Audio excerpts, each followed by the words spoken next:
보살님께서 며칠 전에 집중수행을 다녀오셨는데, 그때 예전에도 여러 번 다녀왔지만 이번 집중수행에서는 본인이 주위에 함께 수행하는 다른 사람들을 전혀 의식하지 않고 오로지 자기 자신에게만 자연스럽게 집중하는 그 모습을 보면서 예전과는 다른 변화를 느꼈다고 하셨습니다.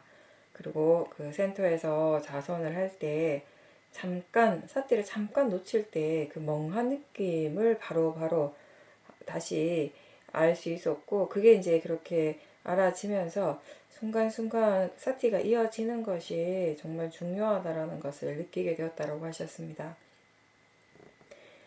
전체적인 느낌을 계속 지켜보는데 어느 순간 알아차림이 아주 빠르게 일어나고 또 일어나고 하는 것, 이렇게 연달아 그게 쭉 보이면서 이게 바로 무상이구나 라고 하는 이해가 생겼다라고 하셨습니다.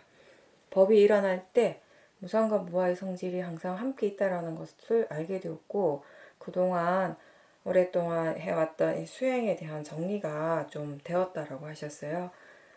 그러면서 이제 그 일어나는 법을 정말 가볍게 볼 수밖에 없다는 그런 이해도 같이 생겼다고 하셨습니다.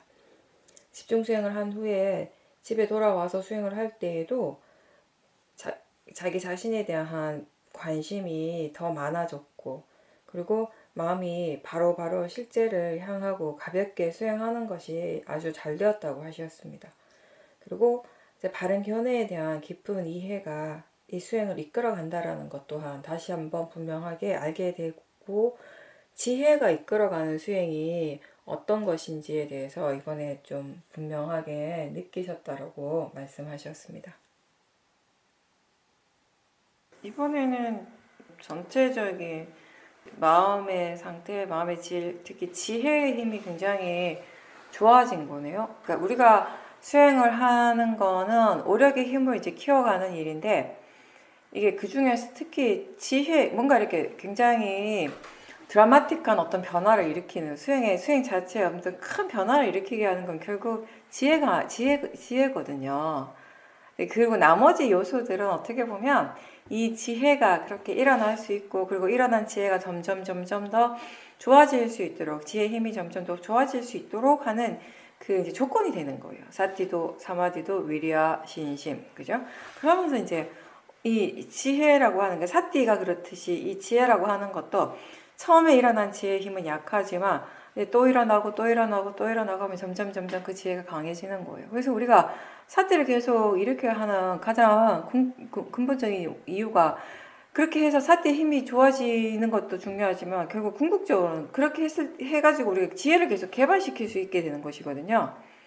근데 이 지혜의 힘이 점점 좋아질 때, 이게 어느 순간에 이 지혜의 힘이 갑자기 엄청 이렇게 폭발적이라고 해야 될까, 굉장히 좋아지는 그런 경험을 할 때가 있어요. 그러니까 그런 지혜가 일어날 때는 수행자 입장에서는 그냥 어떤 사람들은 세상이 전혀 다르게 보인다라고 표현하기도 하고, 어떤 사람들은 그냥 마음의 질이, 이 마음이 예전에는 한 번도 체험해보지 못한 그런 마음을 체험하는 그런 느낌을 받게 되는 것이죠. 이런 지혜가 이전에 한 번도 일어난 적이 없는 거죠. 그러니까 그전에도 사실 지혜는 많이 일어났었죠. 많이 일어나서 그런 지혜들이 이 수행하는 마음도 많이 변화를 시켰고, 또 우리의 삶에도 많은 영향을 줬어요. 근데 그런 지혜들은, 지혜가 분명히 일어나긴 일어나는데 수행자 스스로가 어떤 지혜가 일어났는지, 그 지혜가 또 어떻게 일어나게 됐는지까지는 잘 모르는 경우가 많아요. 근데 지혜의 힘이 정말 좋을 때는 스스로 이게 지혜가 일어났다는 것도 알지만, 이게 어떤 지혜가 일어났고 이 지혜가 지금 어떤 역할을 하고 있는지, 어떤 일을 하고 있는지까지 분명하게 알아요. 그냥 지혜가 난 것에서 끝이 난 것이 아니라, 그 지혜의 힘도 굉장히 좋지만 그 지혜를 다시 전체적으로 다 조망하는 더 큰 지혜가 또 일어났던 것이거든요.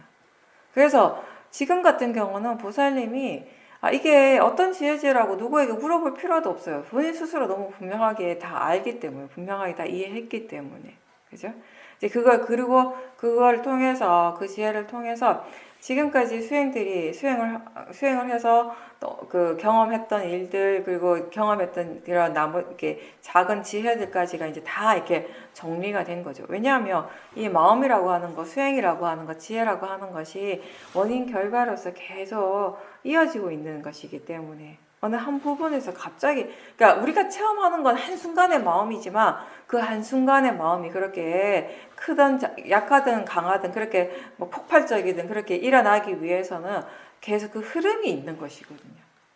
그래서 지혜의 힘이 정말 좋을 때는 그 전체적인 흐름을 우리가 다 보게 된다라는 것이에요. 어떤 국지적으로 보는 것이 한순간 한 면만 보는 것이 아니라 전체 면을 다 보는 것이에요. 지혜는 정말 여러 가지 특징이 있어요. 여러 가지 특징이 있는데 처음에 보살님이 그 말씀을 하셨어요.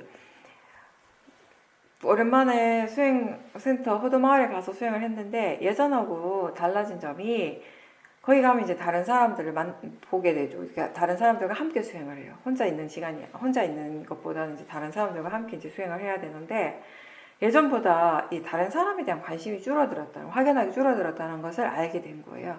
다른 사람에 대한 관심이 줄고 다른 사람들 의식하지 않게 되는 거예요. 저 사람이 나를 어떻게 바라볼 거야. 우리 이제 처음 이제 수행을 하러 가게 되면 우리가 본인 스스로가 수행자라고 하는 그 의식이 굉장히 강하게 들어요. 이게 그 의식이라고 하는 것이 마음이 자연스럽게 수행을 하는 그런 게 아니라 난 수행자인데 내가 그런데라고 하는 그 생각인 거예요. 굉장히 이거는 그 부자연스러운 거죠. 사실 어떻게 보면 그런 의식하는 것 자체가. 그래서 이 행동이나 수행하는 것이 오히려 이렇게 자연스럽지 않게 돼요. 그런 생각들이 너무 강해버리면. 그런 생각들이 너무 강하면 주위에 함께 수행하는 사람들이 나를 어떻게 바라볼까 이런 것에 대해서 굉장히 의식을 하게 돼요. 그러니까 자선을 하고 행선을 하는 데 있어서도 오롯이 자기 자신에게 집중하는 것이 아니라 다른 사람 눈에 내 수행이 어떻게 보일까를 생각을 하는 거죠. 의식을 하면서 이제 수행을 하는 경우도 있고. 근데 이제 이번 같은 경우는 다른 사람을 의식하기보다는 자기 자신이 더 중요하다라는 것을 생각하게 됐다라고 하셨어요. 근데 그거는 뭐냐면 우리가 수행하면서 그런 얘기를 많이 해요. 수행을 하면서 우리가 이렇게 지혜가 일어나게 됐을 때 이 지혜의 마음이 무엇이 가장 중요한지, 뭐가 정말 나에게 이익이 되는 것인지를 이해한다고 얘기를 해요. 다른 사람이 중요한 것이 아니라 자기 자신이 가장 중요하다라는 것을 이해한다라고 해요. 근데 이게 다른 사람보다 내가 중요하다. 우리가 보통 이렇게 해서 얘기를 하면 이건 굉장히 이기적인 것이 될 수 있잖아요. 근데 여기서 말하는 우리가 다른 사람보다 내가 중요하다라는 말의 의미는 그런 이기적인 것이 아니라 내 마음을 아는 것이 중요하다라는 의미예요. 내 몸과 마음을 오롯이 그 집중해서 관심을 두고 거기서 지금 무엇이 일어나고 있는지를 아는 것, 그게 중요하다라는 것입니다. 우리가 이렇게 자기 자신에게 온전히 마음을 기울일 수 있는 것 또한 지혜가 하는 일이에요. 지혜가 있으면 이게 홀로 있는 것이 가능해지는 것이에요. 홀로 있음이라고 하는 것이 육체적 몸이 홀로 있는 것일 수도 있고 마음이 홀로 있는 것일 수도 있어요. 먼저 우리가 지혜가 있으면요, 불필요한 여러 관계들을 만들지를 않아요.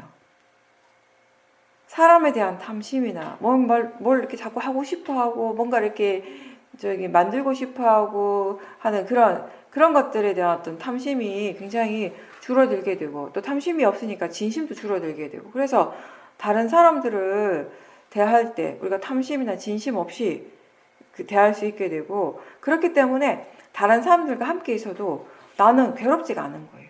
내 마음에 다른 사람을 향한 탐심이나 진심, 뭔가 바라는 마음이 일단 없으니까 어떻게 되어야 한다라고 하는 그런 마음이 없어요.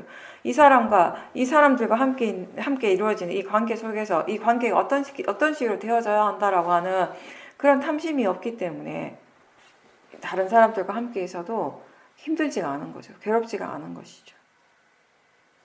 그리고 정신적인 홀로 있음이라고 하는 것은 기본적으로 번뇌로부터 벗어난 상태예요. 그래서 마음이 오롯이 지혜로서 일어나는 것들을 체험을 하고 있기 때문에 아무리 여러 사람들과 함께 있더라도 마음이 지혜로서 가득하게 지혜로도 충만해 있기 때문에 그 순간에 그 수행자는 스스로 홀로 있음을 느끼게 되는 거, 체험을 하게 되는 것이에요. 그러니까 보살님께서 다른 사람보다 자기 자신에게 더 관심을 둔다라는 거, 내 자신이 더 중요하다라고 그렇게 이해하게 된 거는 이런 의미라고 생각을 하거든요. 한번 여러분들이 지금까지 수행을 하면서 경험한 것들, 수행을 통해서 일어난 지혜를 바탕으로 한번 생각해 보세요. 다른 사람이 나에 대해서 어떻게 말을 하는 거, 다른 사람이 나를 어떻게 판단하고, 나에 대해서 판단하고, 또 다른 사람의 시선을 의식하는 것이 중요한지, 자기 자신에게 관심을 두고 지금 내 몸과 마음에서 무엇이 일어나고 있고 그 몸과 마음의 성질에 대해서 이해하는 것이 중요한지, 우리가 몸과 마음에 대해서 충분히 알아차리고 몸과 마음에 대해서 충분히 이해를 하게 되면 결국 그건 뭐냐면 바른 것이 일어날 때는 바른 것이 일어나고 있다는 걸 분명하게 아는 것이고요. 바르지 않은 것이 일어날 때는 바르지 않은 것이 일어나고 있다는 것 또한 분명하게 아는 순간이에요. 알게 돼요. 다른 사람이 나에게 너는 어떻고 너는 어떤 사람이고 저런 사람이고 얘기를 하지 않더라도 이미 본인 스스로 이미 다 알고 있는 것이에요. 더 정확하게 알게 되는 것이고. 솔직히 내 마음에서 일어나는 것을 가장 분명하게 그리고 확실하게 알 수 있는 건 자기 자신이죠. 다른 사람이 아니라. 우리가 오롯이 자기 자신에게 집중할 수 있을 때 지금 무엇이 일어나고 있는지를 분명하게 알게 되는 것이고, 다른 사람들과 함께 있을 때도 지금 내 마음에서 어떠한 것이 일어나고 있고 느낌이 어떤지, 다른 사람에 대해서, 대상에 대해서 마음이 어떻게 생각하고 있는지 이런 것들을 우리가 분명하게 알게 될 때 번뇌로부터 훨씬 이제 자유로워지게 되는 것이죠. 지혜가 수행하는 마음에 지혜 힘이 좋으면요, 이 사티가 굉장히 촘촘하게 이어진다는 느낌을 갖게 돼요. 일부러 내가 그거를 사티를 이렇게 이어가려고 애를 쓰진 않지만, 이게 지금 같은 경우는 사실은 수행하는 데 있어서 나라고 하는 건 전혀 개입되지가 않아요. 마음이 알아서 지금 수행을 하고 있고요. 그리고 그 수행하는 전체적인 과정을 물러나서 지켜보는 마음의 힘이 굉장히 좋은 상태거든요. 그랬을 때 이 마음이라고 하는 것이 기본적으로 우리가 찰나생 찰나멸이라고 표현하는 것처럼 굉장히 빠르게 일어나잖아요. 계속 새로운 마음들이 계속 일어나고 사라지고 하는 계속 반복한단 말이에요. 근데 우리가 알아차림을 할 때 사실은 그 촘촘하게 정말 그 한치의 틈도 없이 한순간에 그 빈틈도 없이 계속 촘촘하게 일어나고 있는 그 수많은 마음들을 다 알아차리지는 못하거든요. 그 중에 우리가 어떤 부분들 알아차리고 어떤 부분 알아차리지 못해요. 근데 지혜의 힘이 좋다라고 하는 거, 알아차리는 마음이 훨씬 더 많다라는 것이에요. 더 미세한 것들을 더 많이 알아차림할 수 있다는 것이거든요. 이게 굉장히 촘촘하게, 굉장히 이게 빠르게 일어나고 사라지고 하는 그 마음들을 더 많이, 이전보다 훨씬 더 많이 지켜볼 수 있게 돼요. 근데 마음은 굉장히 빠르게 일어나고 사라지지만 그것을 지켜보는 마음은 전혀 바쁘지가 않겠죠. 이 마음은 그냥 아주 고요한 상태로서 지켜보게 돼요. 그렇게 지켜볼 때 그 짧은 순간에 계속 새로운 마음들이 일어나고 있다는 것을 알고, 그리고 그 마음들을 볼 때 우리가 마음을 대충 그냥 거칠게 대충 볼 때는 지금 마음의 상태가 좋구나라고 표현할 수 있는 그런 상태도 촘촘하게 볼 수 있게 되면 마음의 상태가 좋은 상태가 일어났다가 또 그 다음에 조금 좋지 않은 마음이 일어나기도 하고, 그런 것들을 더 자세하게 더 분명하게 알게 되는 것이에요. 견해도 하나의 견해, 이거 대상이고 자연적 이치라고 하는 이 견해가, 하나의 견해가 모든 대상에 대해서 다 적용되는 게 아니에요. 견해라고 하는 것도 마음이잖아요. 그렇다면 이 마음 또한, 이 견해 또한 계속 바뀔 수 있는 것이에요. 우리가 그렇게 계속 촘촘하게 일어나는 마음들을 지켜볼 수 있을 때 내가 견해가 바르다 또는 알아차림이 이어지고 있다라고 하는 그런 순간들에서도 사실은 알아차림이 아주 짧은 순간 끊어지는 순간도 있을 수 있고요. 또 견해가 바르다가 또 바르지 않은 순간들도 있을 수 있는 거예요. 근데 그런 것들 우리가 정확하게 모르니까 그냥 내가 알 수 있는 만큼에서 우리는 판단을 하는 거죠. 아, 이렇구나라고 그렇게 생각을 하는 거죠. 근데 이렇게 지혜 힘이 굉장히 좋아지면서 더 많은 마음들을, 아주 미세한 마음도 굉장히 촘촘하게 볼 수 있다라고 하는 것은 이제 보다 더 분명하게 알게 된다라는 것이, 좀 더 정확하게 알게 된다라는 것이죠. 그럴 것이다라고 내가 추측하는 것이 아니라 이 원인과 결과의 과정들을 다 분명하게 지켜보면서 확실하게 이해하게 되는 것이죠. 그래서 이 지혜의 힘이 굉장히 좋게 되는 것이, 확실하게 이해를 하기 때문에. 이 지혜라고 하는 것은 여러 가지 그 지혜의 고유한 그런 특징이 있는데 무엇보다도 지혜는 어떤 결과가 일어나더라도 그 결과에 대해서 만족을 해요. 지혜도 원하죠. 뭔가를 원할 때가 있죠. 근데 원하기는 하는데 지혜는 어떤 결과가 오든지 간에, 어떤 결과가 일어나든지 어떤 결과를 체험하든지 간에 그걸 그냥 단지 원인과 결과로서 인정하고 받아들이는 거예요. 그래서 탐심의 마음은 그렇지 않잖아요. 내가 원하는 결과에 대해서는 받아들이고 좋아하지만 내가 원하지 않는 것에 대해서는 굉장히 화를 내고 불만족스러워하고 마음이 괴로워하거든요. 또 탐심의 경우는 내가 원하는 결과가 일어났을 때 그 만족하고 좋아하는 것 또한 거기에는 또 들뜸이 있어요. 근데 지혜는 굉장히 안정적인 마음의 상태예요. 내가 원하는 결과가 처음에 그 기대했던 결과가 일어나든 그 결과가 일어나지 않든 지혜의 마음은 항상 안정적이죠. 원인과 결과를 이해하는 지혜는 어떤 상황이나 어떤 대상이라도 그것이 일어나는 그대로, 있는 그대로 받아들이는 그 힘 그 자체예요. 지혜가 있을 때 우리가 마음이 굉장히 유연해진다라고 얘기를 하죠. 마음이 유연해지고 오픈된다라고 하는데 그 말은 어떤 대상이든지 일어나는 대로 그냥 대상으로서 받아들인다라는 의미가 되는 것입니다. 그리고 이때는 마음이 대상을 하나하나 쫓아가지 않아요. 그냥 알아차리는 쪽에 항상 머물러 있습니다. 대상을 쫓아가는 수행이 아니라 알아차림 쪽에 항상 머물러 있으면서 여러 가지 대상들을 편안하게 자연스럽게 알게 되는 것입니다. 우리가 대상을 알아차리는 그 마음을 다시 알아차릴 때 그때는 내가 대상을 쫓아가는 것이 아니라 대상이 내 쪽으로, 마음 쪽으로 이렇게 오는 것처럼 그렇게 느껴지게 되고 수행을 훨씬 더 편안하게 할 수 있게 되는 것입니다. 그리고 지혜가 있을 때 우리의 마음이 뭔가 이렇게 단순하다는 느낌이 들어요. 일어나는 그 대상이나 상황에 대해서 어렵고 복잡하게 만드는 것은 항상 번뇌예요. 수행을 힘들게 만들고 수행하는 마음을 복잡하게 만드는 건 번뇌예요.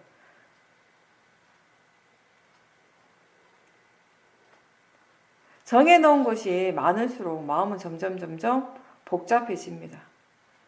그런 정해놓은 것들이 없다는 것은 그만큼 지혜의 힘이 좋은 것이에요. 지혜의 힘이 좋을 때는 마음이 점점 단순해집니다.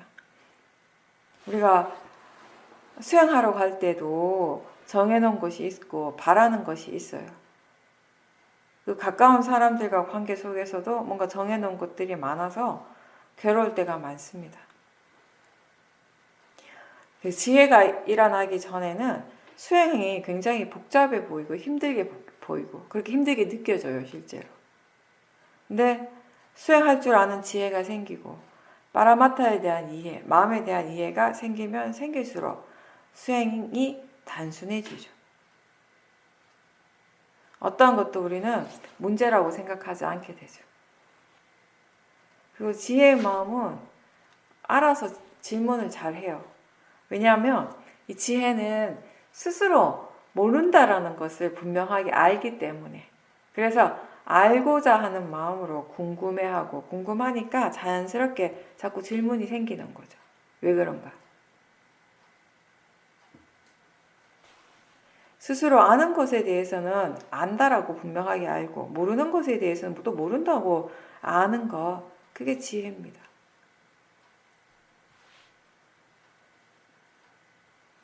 전체적으로 다 이렇게 조망할 수 있는 그 마음에 힘이 생겼기 때문에, 그러니까 단순히 이전과 조금 비교를 한다면 뭔가 예전에 조금 단편적으로 알았어요. 사띠가 이어지긴 했지만, 그죠? 뭔가 이렇게 좀 단편적인 알미였다면 지금은 거기서부터 훨씬 더 물러나가지고, 그러니까 제가 항상 표현하는 그거예요.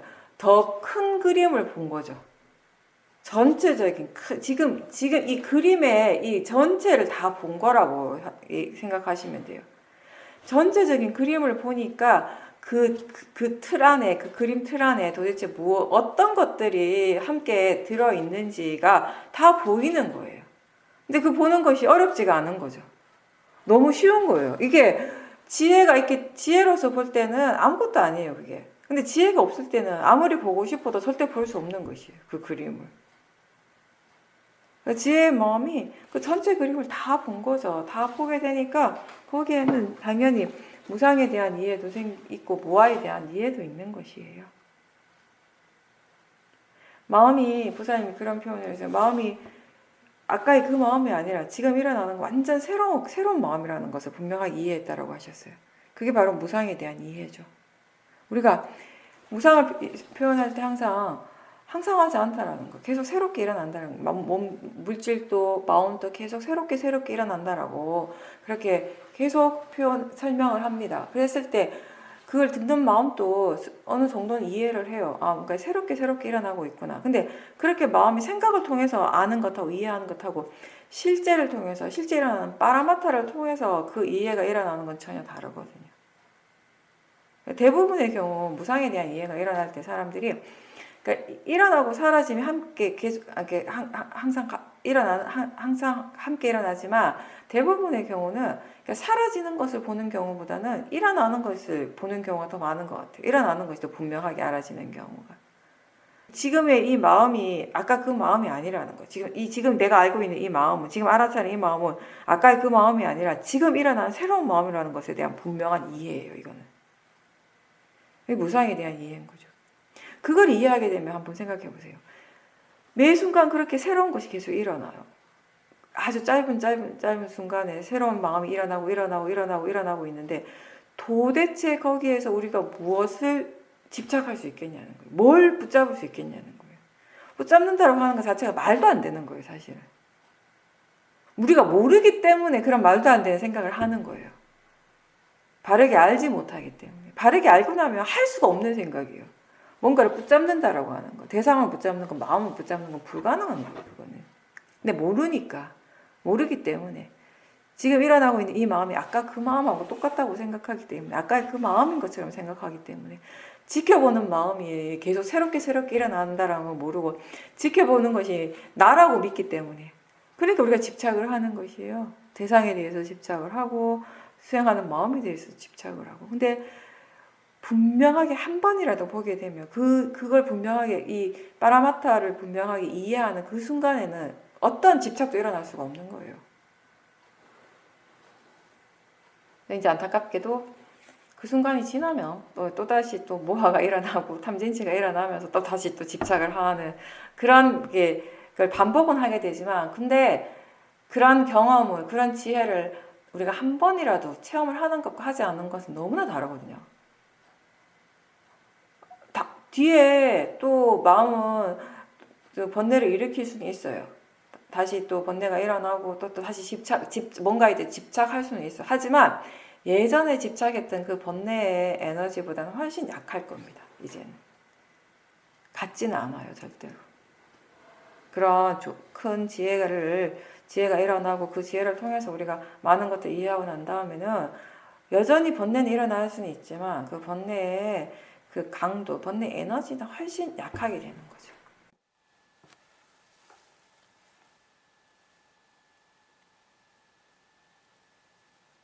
몸의 통증에 대한 견해가 바르지 않을 때 그 번뇌가 어떻게 진행되는가에 대해서 관심을 가지고 지켜보면 결국 그게 찾을 수가 없는 것이라는 거, 실체가 따로 없고 무상하다라고 하는 이런 생각들을 하게 되고, 그러면서 계속 지켜볼 때 이 통증에 대해서 바른 견해가 생겨난다고 하셨습니다. 마음의 상태가 좋을 때는 통증 자체에 대해서 마음이 크게 의미를 두지 않는데, 여전히 그 통증에 대해서 싫어하는 마음, 이렇게 번뇌가 일어날 때가 있고, 그 통증에 대해서 아직 이해가 부족하기 때문에 계속 관심을 가지고 열심히 지켜보고 있다라고 하셨습니다. 원하는 것을 얻었을 때 행복하다고 믿는 마음이 있다라는 그런 구절을 들었을 때, 아, 이게 정말 그렇다라고 하는 그 생각이 이전과는 다르게 굉장히 새롭게 느껴졌다라고 하셨습니다.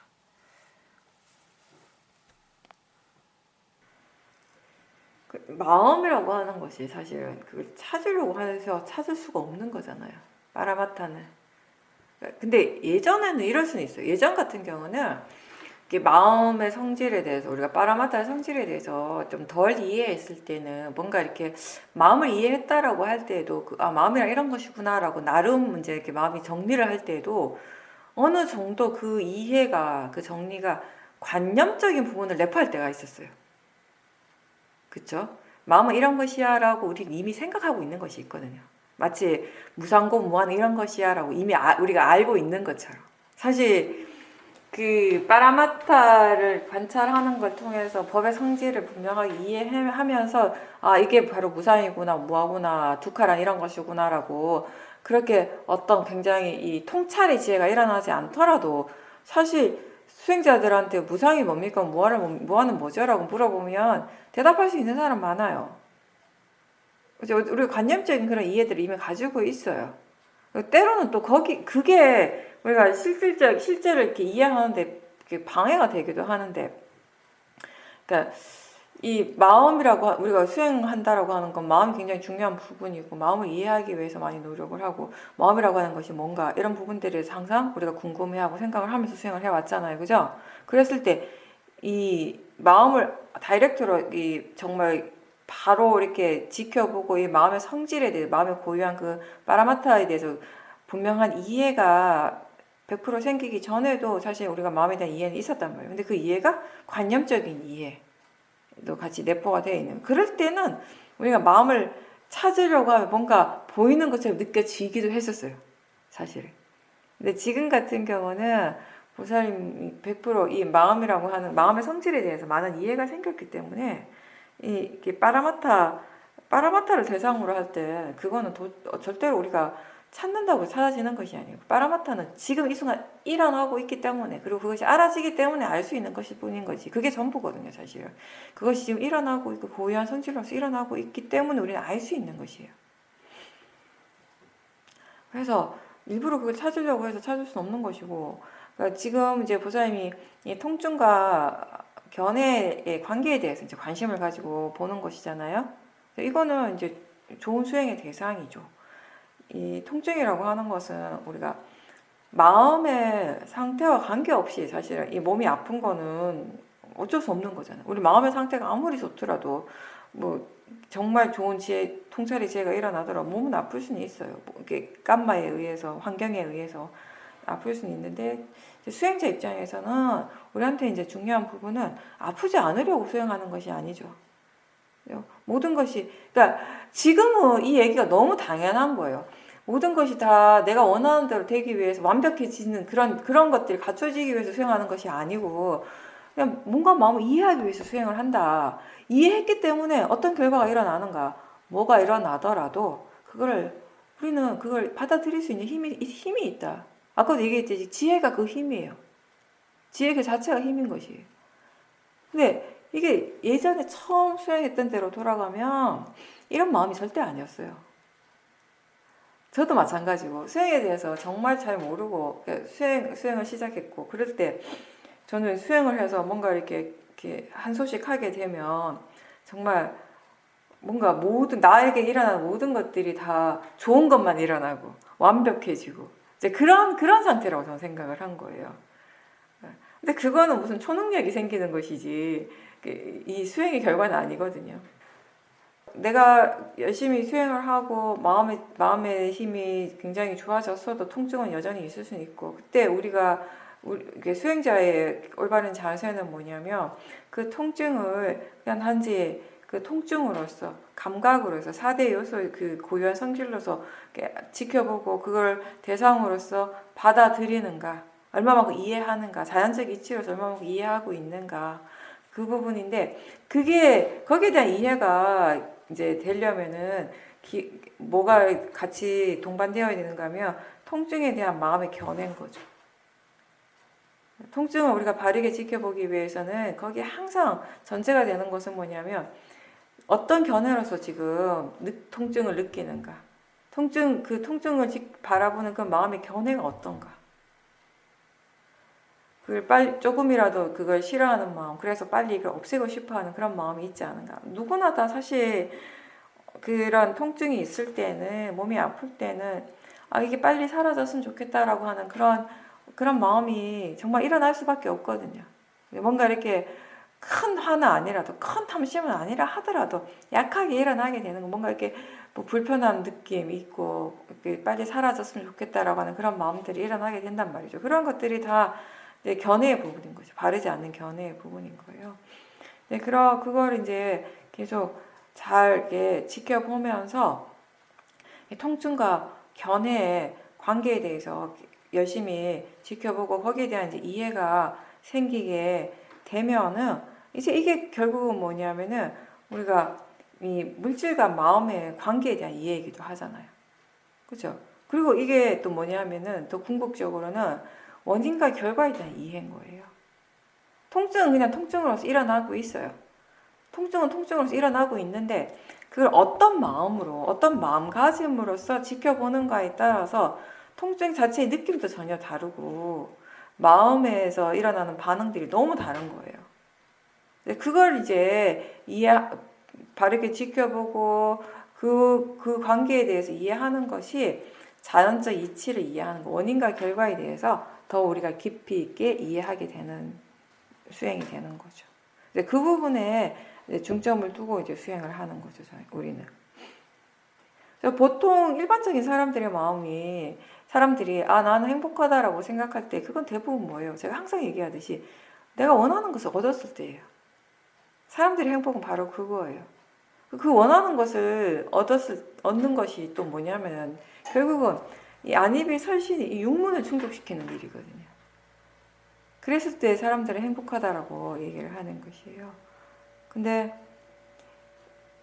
보통의 마음은 그렇게 생각을 하지만 수행자의 행복은 그 육문을 떠나서 일어나는 행복이라고 부처님께서 말씀을 하셨죠. 항상 이렇게 보살님이 얘기한 것처럼 별거 아닌 것 같은 일상에서의 사소한 어떤 행동을 할 때에도 그 밑바탕에는 어떤 마음이 항상 있어요. 마음이 없이 우리가 어떤 행위도 할 수가 없어요. 어떤 말도 할 수가 없고. 근데 마음이 일어나고 있다라고 하는 건 또 그 밑바탕에는 무엇이 있냐면 견해가 있을 것이라는 거죠. 네, 그런 것들을 이제 보는 쪽에 힘이 좋으면 다 알아차릴 수 있게 되겠죠. 그러면서 이제 우리가 원인과 결과라고 하는 이 법의 이치에 대해서 더 깊은 이해가 생기게 되는 겁니다. 그런 과정들을 통해서.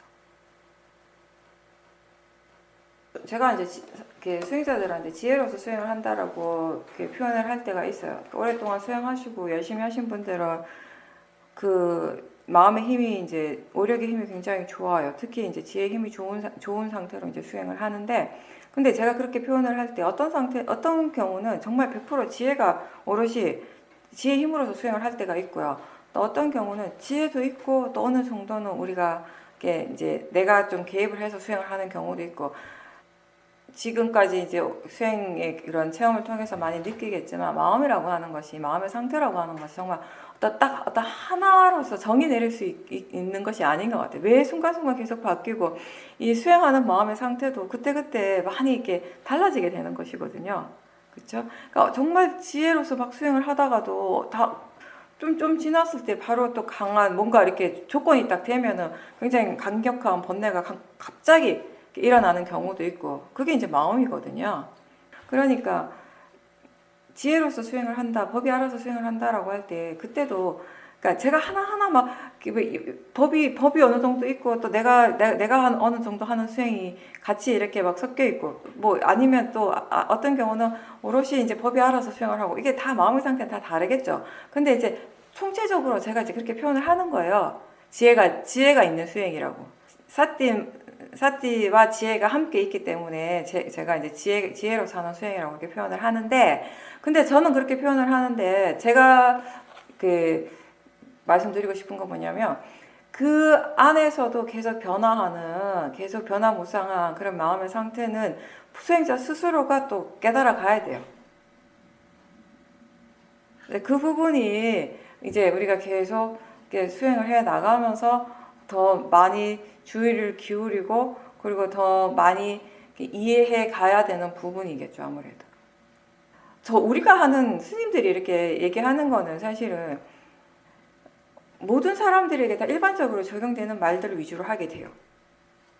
근데 수행자가 거기서 항상 더 가는 거예요, 이제.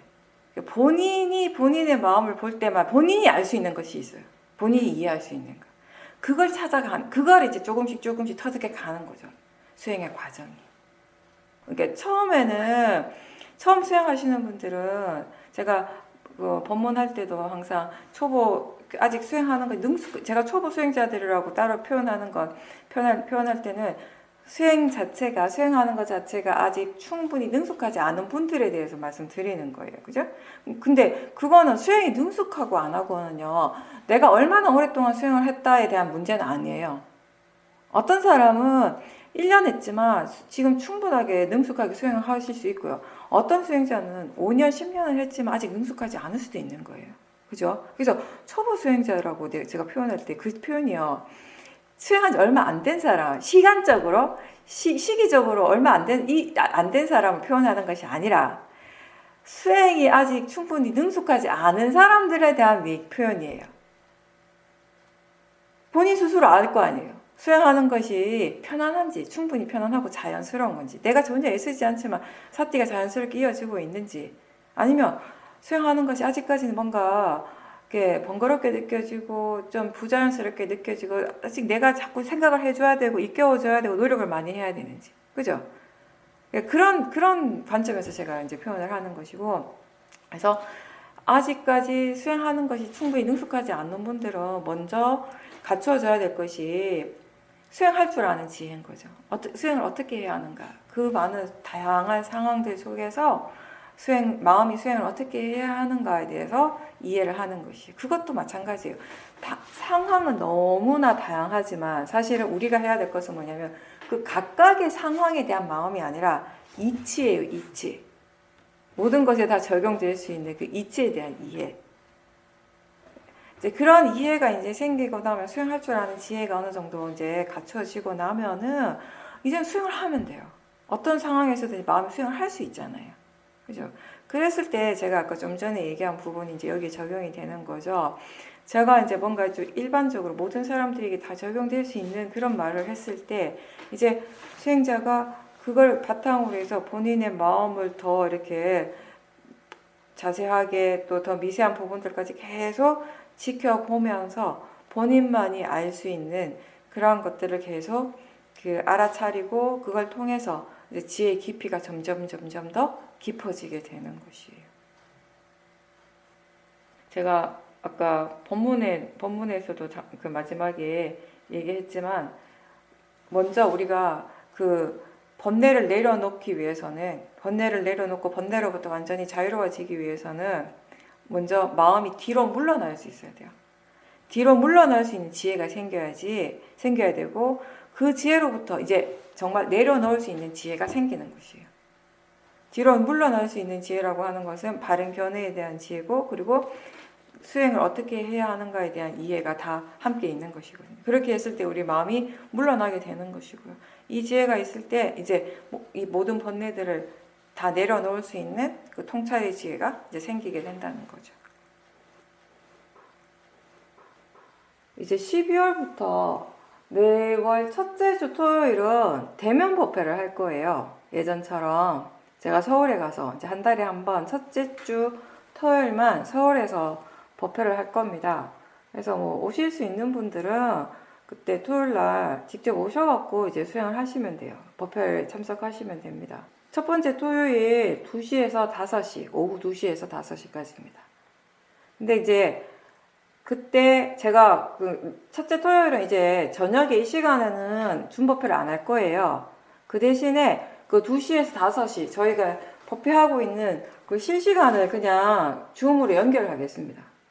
그래서 그 시간에 들어오실 수 있는 분들은 또 집에서 줌 법회 들어오시면 될 것 같아요. 위치는 예전에 하던 곳에서부터 조금 거의 그 근처예요. 예전에 하던 우리가 그 동대 입구역 2번 출구로 나와가지고 예전에는 나오자마자 그 왼쪽에 있는 골목으로 들어가서 불광산사 건물에서 했는데 이번에는 불광산사가 안 돼가지고 다른 곳 우리 함께라고 하는 불교 법인체 그 빌딩이 있어요. 근처에 바로 그 뒤쪽에 있는데 거기에 선우법당이라고 법당이 있거든요.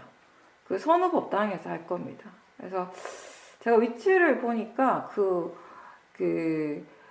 예전에 오셨던 분들은 아시겠지만 거기에 불광산사 그 골목으로 이렇게 위치는 불광산사 그 뒤쪽인데 그쪽 골목으로 연결이 안 돼 있고 2번 출구로 나와가지고 나와서 좀 더 이렇게 그 직진해가지고 그 다음에 골목으로 이제 들어가야 되는 것 같아요. 혹시 예전에 법회 참석하셨던 분들은 그 도치 피자라고 그 피자집이 있는데 그쪽으로 들어오시면 거기 앞에 있는 것 같아요. 제가 정확하게 다시 그 위치 설명은 목요일쯤에 다시 올리겠습니다. 그래서 12월부터 매월 첫째 주 토요일은 저녁에 줌법회 하지 않고 대신에 2시에서 5시 그 선우법당 장충동 선우법당에서 2시에서 5시까지 하겠습니다. 줌법회도 그 시간에 맞춰서 연결하겠습니다. 이제 오늘은 여기까지 하겠습니다. 수고하셨습니다.